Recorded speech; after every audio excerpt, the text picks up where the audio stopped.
we're talking a little bit off the podcast. Like, man, you're young, and we've had a couple of guys that also do vintage stuff, and they're young too. And it's like, man, it's crazy that y'all are as into the vintage stuff as y'all are, and y'all like know what it's actually vintage. Like that's like, the man, like the shirt that you brought, bro. Like, Yeah. how would you like? To me, it's like I used to have that shirt. And thank you, by the way. That's an awesome shirt. It shows No, your age. absolutely. Yeah. No, absolutely. Like, you know, and here's the thing, right? Here's kind of I call it my villain vintage origin story, because I had a rough childhood, you know? Yeah. My mother was 16 years old when I was born, and my father was 13.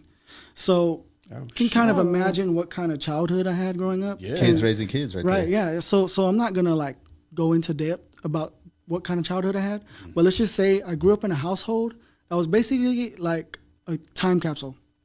My grandmother had 12 kids, and everything that they had was like my fucking hand-me-down. Yeah. So okay. everything was old, you know. We still had the fucking manguera where you had to put the abanico where you had to put the manguera in it. Oh, they've ever in a Oh, cooler. yeah. Sit there spraying Sit it. there and water that shit for I like remember 15 those. minutes, and then it finally Oh, dripped, yeah. and it was like, okay, it's cool, it's ready to go now.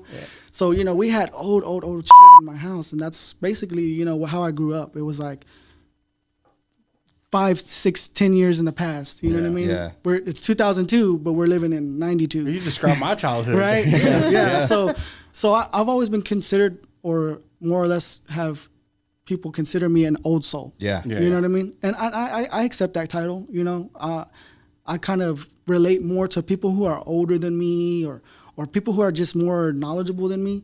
I tend to kind of gravitate towards those people more than people my own age, just because I kind of carry myself in that same aspect. Okay. Yeah, yeah. You know?